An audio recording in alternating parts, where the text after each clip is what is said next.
காரணம் நாம எந்த இடத்துல மாறுதல விரும்பியிருக்கோம், யார் நமக்கான தலைவர்கள் என்றாச்சும் ஒரு நாள் நாம சிந்தித்து நாம வாக்களிச்சதுண்டா? பதநீரில் சர்க்கரை இருக்கிறதா என்று கேட்ட ஐயா ஸ்டாலின் அவர்கள் நமக்கான தலைவரா?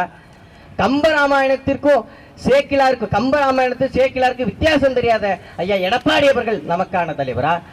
உங்கள் விஜய் உயிரின வரணா என்று சொல்லி இன்றைக்கு ஆட்சி அதிகாரத்தை கைப்பற்றி சட்டமன்றத்தில் உருன்னு உட்கார்ந்திருக்கின்ற இந்த விஜய் நமக்கான தலைவரா? 15 ஆண்டு காலம் இந்த மண்ணுக்காக, மக்களுக்காக, மொழிக்காக, இனத்திற்காக சண்டையிட்டு சாவேனே ஒழிய ஒருபொழுதும் ஒரு இடத்தில் கூட்டணி வைக்க மாட்டேன் என்று தனித்தே களம் காண்டு கொண்டிருக்கிறார். பார்த்தீங்களா என் பெரியப்பா சீமான் அவர்கள், அவர் நமக்கான தலைவர். அவரை நாம் இன்றைக்கு தேர்ந்தெடுக்க தவறிவிட்டோம். பொன்னான வேட்பாளர்களை நாம் இன்னைக்கு இழந்து விட்டோம். அதனால தான் இன்னைக்கு பெண் பிள்ளை 3 வயது சிறுமி பாலியல் வன்கொடுமைக்கு உள்ளாக்கப்பட்டிருக்கிறார்.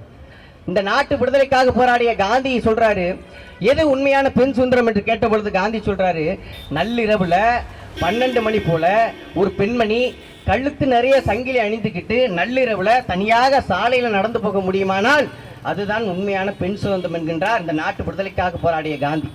அப்படியாப்பட்ட பெண் சுதந்திரம் இந்த ஆட்சியில இருக்கிறதா? பெண்களுக்கு பாதுகாப்பு இருக்கிறதா? நம்ம வீட்டு பெண் பிள்ளை காலையில 10 மணிக்கு கல்லூரி போனா மதியம் 12 மணிக்கு வீடு திரும்பி வர முடிகின்றதா? அந்த மாதிரியான பாதுகாப்பு இருக்கின்றதா? இல்ல. காரணம் அளவற்ற சுதந்திரம் இந்த நாட்டில் இருக்கிறதுனால. இதே நாம் தமிழர் கட்சி பிள்ளைகளுடைய ஆட்சியாக இருந்திருந்தா இந்நேரம் மான தமிழ் மகன் பிரபாகனுடைய தம்பி என் பெரியப்பா சீமானவர்கள் ஆட்சி அதிகாரத்தில் இருந்திருந்தா அந்த பாலியல் வன்கொடுமை செஞ்சான அந்த கொடுவன் அன்றைக்கே அவன் தூக்கிலிடப்பட்டிருப்பான். ஒரே ஒரு உதாரணம், இவர் இந்த மாண்புமிகு தமிழ்நாடு முதலமைச்சர் விஜய் நமக்கான தலைவரா என்று ஒரே ஒரு முறை சிந்திச்சு பாருங்க. அண்ணன் விஜய் அவர்களை எதிர்த்து ஒரு சமூக ஊடகவியலாளர் மாரிதாஸ் அவர்கள் எதிராக ஒரு கருத்து பதிவு செய்கிறார். பதிவு செய்த உடனே காலையில பதிவு செய்யறாரு, மாலையை கைது செய்யப்பட்டுட்டார். ஆனா இவர் ஆட்சி அதிகாரத்தில் வந்ததிலிருந்து 40க்கும் மேற்பட்ட பாலியல் குற்றங்கள் நடந்திருக்கு. ஆனால் இன்றைக்கு வரைக்கும் ஒருவர் கூட சரியான இடத்துல காலையில பாலியல் வன்கொடுமை செஞ்சு பெண் பிள்ளையை கொண்டானா மதியம் இவரால் கைது செய்ய முடிஞ்சதா? சரியான ஒரு சுயநலவாதி தான் இவர். ஆனா பொதுமக்களாகிய நாம இவருக்கு போயிட்டு வாக்கு செலுத்திட்டோம். இது மாதிரி பாலியல் வன்கொடுமை நடக்குது என்று இந்த கியூபா விடுதலை போராட்ட போராளிகள் இருக்காங்கல்ல, தமிழக வெற்றி கழகத்தில் உள்ள அமைச்சர்கள், இவர்களிடத்துல கேள்வி கேட்டா என் துறையை சார்ந்த கேள்வி மட்டும் கேளுங்கன்னு ஒருத்தர் சொல்றாரு. முட்டு கொடுப்பதிலேயே பிஹெச்டி முடித்தவங்க, முட்டு கொடுப்பதிலேயே எம்எஸ்சி முடித்தவங்கன்னா அது திமுக அதிமுக உள்ளவங்க, பிஹெச்டி முடிச்சவங்கன்னா அது இந்த தமிழக வெற்றி கழகத்தில் உள்ள மாண்புமிகு அமைச்சர்கள் தான். ஒரு இடத்துல கேள்வி கேட்டா நோ கமெண்ட்ஸ்ங்கிறாரு, இன்னொரு இடத்துல கேள்வி கேட்டா நான் என்ன சாப்பிடல சாப்பிட்டு வரேங்கிறாரு. இப்படியாப்பட்டவர்களுக்கு தான் நீங்க காலையில 6 மணிலேருந்து கால் கடுக்க நின்று விசில் சின்னத்துல வாக்கு செலுத்தி இன்னைக்கு சட்டமன்றத்துக்குள்ள அனுப்பியிருக்கீங்க. இதை நாங்கள் கேள்வி கேட்டா நீங்கள் ஜெயிச்சு சட்டமன்றத்துக்குள்ள வாங்க, சட்டமன்றத்துக்குள்ள வந்து பேசுங்கன்னு சொல்றாங்க. சட்டமன்றத்தை விட கொடுமையான சிறை. இங்க உள்ள ஒவ்வொருத்தரும் வழக்கு வாங்கியிருக்கிறோம், ஒவ்வொரு சிறைக்கு சென்றிருக்கோம். என் பெரியப்பா சீமானவர்கள் மேல 250க்கும் மேற்பட்ட வழக்குகள் இருக்கிறது. சட்டமன்றத்தை விட நாங்க கடுமையான வலியும் வேதனையும் இந்த 15 ஆண்டு காலமாக நாங்கள் எதிர்கொண்டு இந்த களத்தில் இருக்கின்றோம், மக்களுக்காக போராடி கொண்டு இருக்கின்றோம். அதனால தான் தேர்தலில் நாங்கள் தோல்வி அடைந்து 1 மாத காலம் கூட ஆகல, இன்றைக்கும் நாங்கள் மக்களுக்காக போராட வந்திருக்கின்றோம். காரணம் நாங்கள் வருமானம் தேர்தல் சுயலாபத்தை விட மக்கள் நலனத்துக்காக, இனமானத்திற்காக நாங்கள் இந்த களத்திற்கு வந்தவர்கள். தொடர்ச்சியாக நாங்கள் இந்த களத்தில் நிற்போம்.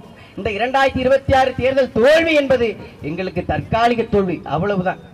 எனக்கு 19 வயது. இந்த அற்ப தேர்தல் தோல்வி வெற்றி என்பது எங்கள் தலை மயிருக்கு சமம். நாம் தமிழர் கட்சி தொடங்கப்பட்டதிலிருந்து தொடர்ச்சியாக தோல்வியை சந்தித்துக் கொண்டே வருகின்றது. இது தோல்வியை பார்த்த பாதை வெற்றியை பார்க்காமல் ஓயாது.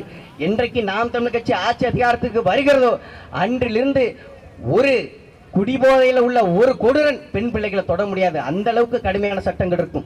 இதே மாரி இவர்களிடத்தில் கேள்வியை வைத்தா நாங்கள் மதுக்கடைகளை மூடிட்டோம் அப்படின்னு சொல்றாங்க. நாங்க தான் மதுக்கடைகளை மூடிட்டோமே அப்படின்னு சொல்றாங்க.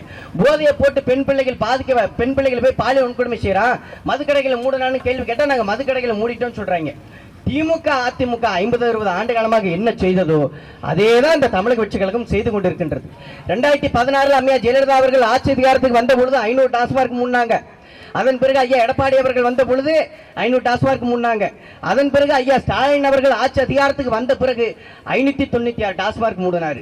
இவர் வந்த பிறகு 717 டாஸ்மார்க் மூடி இருக்கிறதா சொல்றாங்க. ஆனால் இத்தனை பேரும் டாஸ்மார்க் மூடியதா எந்த ஒரு விவரமுமே இல்லை. ஆனால் எத்தனை டாஸ்மார்க் மூடினாலும் வருடா வருடம் 48,000 கோடியிலிருந்து 50,000 கோடி வருமானம் தொடர்ச்சியாக வந்து கொண்டே தான் இருக்கின்றது. ஒரு ஊரில் டாஸ்மார்க் ஓடுனா மூடனா 10 கிலோமீட்டர் தள்ளி இன்னொரு புது டாஸ்மாக் திறந்துகிட்டே தான் இருக்கிறாங்க. அன்பார்ந்த பொதுமக்களே, நீங்கள் சிந்திச்சு பாருங்க. திமுக வந்தாலும் சரி, அதிமுக வந்தாலும் சரி, இந்த தமிழக வெற்றி கழகம் வந்தாலும் சரி, காட்சி எண்ணங்கள் வண்ணங்கள் தான் மாறுகிறது தவிர எண்ணங்கள் ஒருபொழுதும் மாறுவதில்லை. ஆட்சிகள் தான் மாறுகிறது தவிர காட்சிகள் ஒருபொழுதும் மாறுவதில்லை. உங்கள் பிள்ளைகள் இந்த உச்சி வெயிலில் நின்று கத்தி கொண்டிருக்கின்றோம். நாங்கள் தான் உங்களுக்கு அவர்கள், நாங்கள் தான் உங்களுக்கானவர்கள். இனியாவது எங்களின் கரங்களை இறுக பிடித்துக் கொள்ளுங்கள். கண்டிப்பாக இந்த பெண் பிள்ளைக்கு நீதி வழங்க நாங்கள் தொடர்ச்சியாக போராடுவோம். நன்றி, வணக்கம். நாம் தமிழர், தமிழ் தாய் வாழ்க, தலைவர் பிரபாகரன் வாழ்க. சேர்ப தம்பி. அடுத்ததாக டில்லி பாபு, மாணவர் பாசறை பொறுப்பாளர்.